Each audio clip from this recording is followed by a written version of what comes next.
கேள்வி கேட்க பேசுறேன். நான் சொல்றேன், எல்லாரும் ரிப்பீட் பண்ணுவீங்களா? வாழ்க வாழ்க வாழ்கவே. கழக தலைவர் வாழ்கவே. வாழ்க வாழ்க வாழ்கவே. இளம் தலைவர் வாழ்கவே.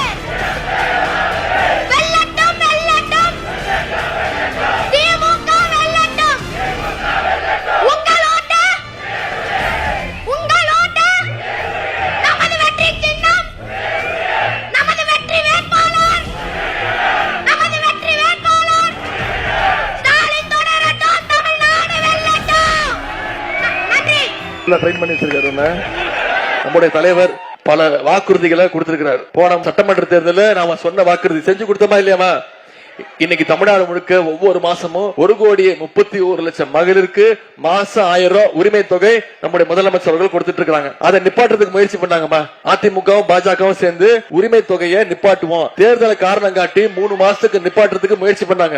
நம்முடைய முதலமைச்சர் என்ன பண்ணாரு? பிப்ரவரி மாசம், மார்ச் மாசம், ஏப்ரல் மாசம் 3 மாசத்துக்கு சேர்த்து 3000, கோடை கால சிறப்பு நிதி 2000, 5000 ரூபாய் நம்முடைய முதலமைச்சர் கொடுத்தாரா இல்லையா? முதலமைச்சர் காலையில 6 மணிக்கு பேங்க்ல அக்கௌண்ட்ல போட்டாரு. மகளிர்லாம் 9 மணிக்கு போய் பணத்தை எடுத்துட்டீங்க. ஏன்னா உங்களுக்கு பயம். மோடி அரசு பேங்க்ல மினிமம் பேலன்ஸ் இல்லன்னு சொல்லி உரிமை தொகையில கை வச்சிருவாங்கன்னு போய் ஷார்ப்பா பணத்தை எடுத்தீங்க. இப்போ நம்முடைய தலைவர் வாக்குறுதி கொடுத்திருக்கிறாரு. மகளிர் உரிமை தொகை 1000 அல்ல, அதை உயர்த்தி 2000 ரூபாய் கொடுக்கறேன்னு வாக்குறுதி கொடுத்திருக்கிறோம்.